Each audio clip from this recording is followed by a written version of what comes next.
క్రీస్తునందున్న ప్రియులకు ప్రేమతో వందనాలు తెలియజేస్తున్నాను.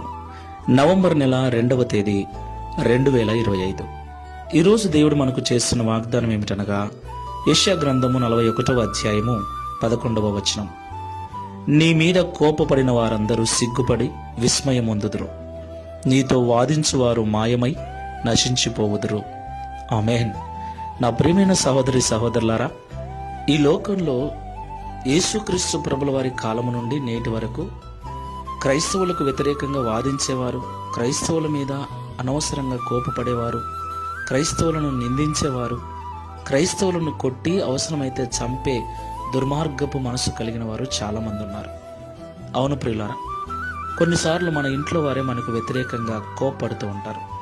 మన పిల్లలే, మన భర్తనే, మన భార్యనే, మన తల్లిదండ్రులే, ఏమి కాని వారు కూడా కొన్నిసార్లు కోపపడుతూ మనతో వాదిస్తూ మన జీవితాన్ని బలహీనపరిచేటువంటి స్థితికి తీసుకెళ్తారు. అవును ప్రియులారా, అయితే దేవుడు మనతో ఉన్నాడు కాబట్టి వారు కోపపడినప్పుడు, వారు వాదించినప్పుడు తిరిగి వారితో వాదించకుండా, వారి మీద తిరిగి కోపపడకుండా, వారి మీద ఎలాంటి ద్వేషాన్ని పెట్టుకోకుండా వారి కొరకు మనం ప్రార్థన చేసినట్లయితే ఒకరోజు మన మీద కోపపడిన వారు సిగ్గుపడే విధంగా దేవుడు మనల్ని ఆశీర్వదిస్తాడు. మనతో వాదించేవారు మన ఎదురుగ్గా నిలబడటానికి భయపడేటట్లుగా, మన నుండి పారిపోయేటట్లుగా దేవుడు మన జీవితాన్ని ఉన్నత స్థితికి తీసుకెళ్తాడు. కాబట్టి మాటలు వింటున్న ప్రియ సహోదరి సహోదరులారా, ఈరోజు నీ స్థితిని బట్టి, నీ అనారోగ్యమును బట్టి, అనేక కారణాలను బట్టి నీ మీద కోపపడేవాళ్ళు, నిందించేవాళ్ళు, నీతో వాదించేవారు, నిన్ను చులకనగా చూసేవారు ఎంతమందైనా ఉండని, భయపడొద్దు, బాధపడొద్దు. విశ్వాసముతో ప్రభువుకు నమ్మకంగా జీవించు.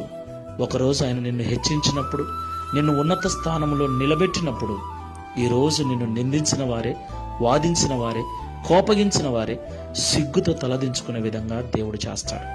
అట్టి విశ్వాసముతో, నమ్మకంతో ప్రార్థనాపూర్వకంగా ముందుకెళ్తాం. ప్రార్థన చేసుకుందాం. సజీవుడా, సర్వశక్తిమంతుడా, మీకు స్తోత్రాలు చెల్లిస్తూ ఉన్నాం. నీ మీద కోపపడిన వారందరూ సిగ్గుపడి విస్మయమొందుదురని, నీతో వాదించువారు మాయమై నశించిపోవుదురని ఈ ఉదయకాల సమయం మాతో మాట్లాడినందుకు స్తోత్రములు. ప్రియ తండ్రి, ఏది ఏమైనను నీ బిడ్డలమైన మాకు ఈ లోకంలో వ్యతిరేకతలు ఎన్నో, వ్యతిరేకంగా వాదించేవారు, చులకనగా చూసేవారు, రకరకాల ఆలోచనలు కలిగి మమ్మల్ని బాధ పెట్టాలని ప్రయత్నించేవారు చాలామంది ఉన్నారు. ఏది ఏమైనా మీరు మాతో ఉన్నారు గనక వారి మీద తిరిగి పగ పెంచుకోక, తిరిగి వారితో వాదించక, తిరిగి వారి మీద కోపంతో మాట్లాడక